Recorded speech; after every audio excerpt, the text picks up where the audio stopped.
Assalamualaikum warahmatullahi wabarakatuh. Alhamdulillahi wassalatu wassalamu ala rasulillah wa ala alihi wa sahbihi wa man tabi'a sunnatahu wa jama'atahu min yaumi hadza ila yaumin naqdah.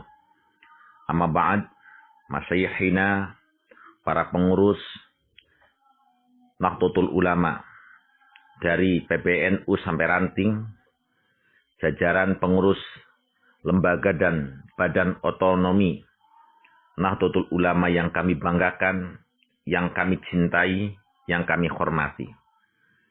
Saya pribadi bangga masih bisa melihat NU tegak dan tegar di umur yang ke-95 tahun. Di mana NU telah mampu mengikuti irama zamannya. NU telah mampu mengambil peran strategis dan melahirkan para kader sesuai dengan eranya. Contoh penghargaan Gatra Award di tahun 2020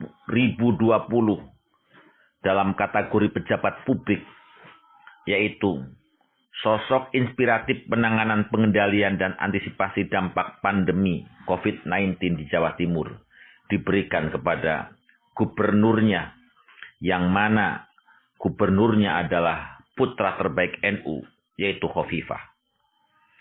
Begitu juga di pemberian yang sama, di tahun yang sama, diberikan kepada Wakil Sekretaris Lembaga Taklif wa Nasr atau LTNNU, di mana beliau adalah pengurus besar Nahdlatul Ulama, yaitu Gus Ainun Najib, juga berhasil meraih penghargaan, yaitu Praktisi Teknologi Informasi dan Komunikasi atau TIK.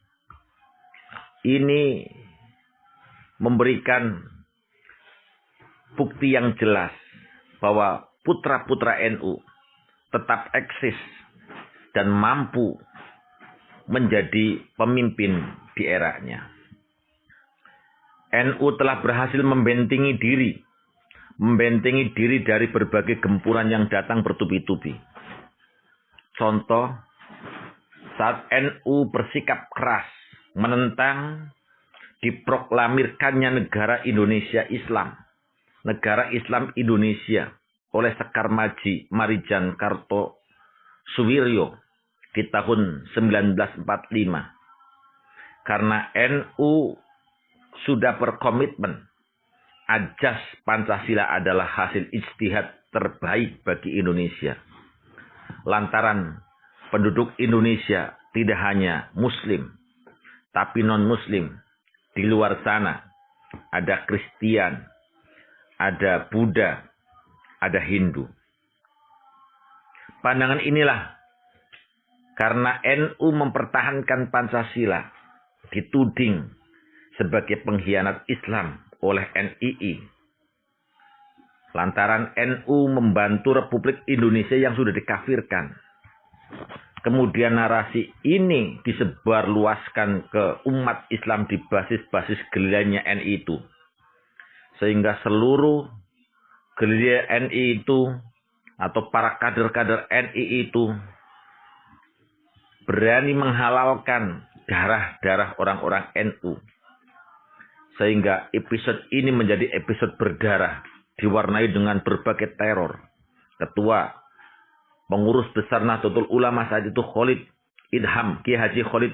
Kiai Haji Idham Khalid 2 kali nyaris kena tembak oleh gerombolan DITII.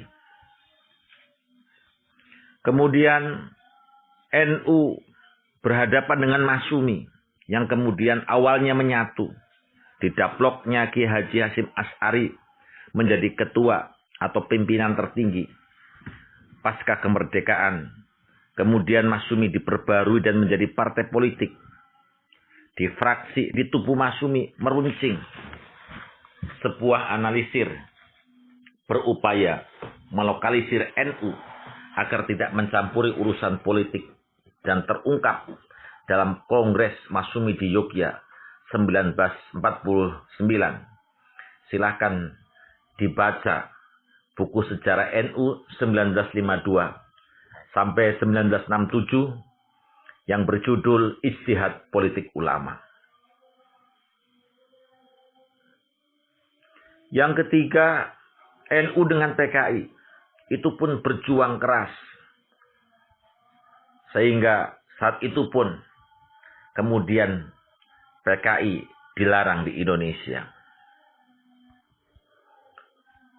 Bukan saja gempuran fisik sebagaimana yang terjadi seperti di PCNU Jawa Tengah kemarin-kemarin, tapi dan paling utama telah berhasil membentengi dari berbagai gempuran melalui media massa dan sosial atau medsos yang terus-menerus dengan kalimat fitnah dan takfiri setiap membuka berbagai konten-konten di YouTube, di Instagram, di Twitter. Dengan begitu masif mereka terus-menerus membuli NU. Tapi NU masih tegak dan tegar. Terlalu kuat NU untuk digempur. NU telah mampu memberikan counter terhadap serangan-serangan yang berusaha memecah belahkan dan menghancurkannya.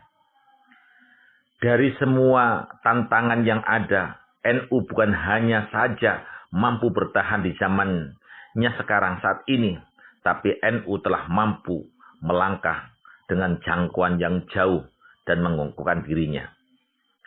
Tidak sedikit anak-anak muda NU yang lahir dengan gaya zamannya, mulai dari pendakwah, pemusik, seniman, ekonom, intelektual, politikus, pemedia, sampai menjangkau semua lini profesi dan kegiatan. NU merasuk ke semua kehidupan. Bukan hanya menguatkan diri dengan cara membentengi diri dan melahirkan para generasi sesuai zamannya, tapi NU telah berhasil melebihi dari itu, yaitu berhasil merawat kehidupan keutuhan, kehidupan berbangsa dan bernegara yang bernama Indonesia. NU telah menjaganya dengan sempurna. Sehingga sampai saat ini Indonesia masih utuh dan bersatu, walaupun diterpa berbagai tantangan untuk memecah belah bangsa Indonesia. Bukan hanya tantangan dari intern Indonesia, tapi juga ekstern Indonesia. NU selalu tampil di garda depan untuk membelanya.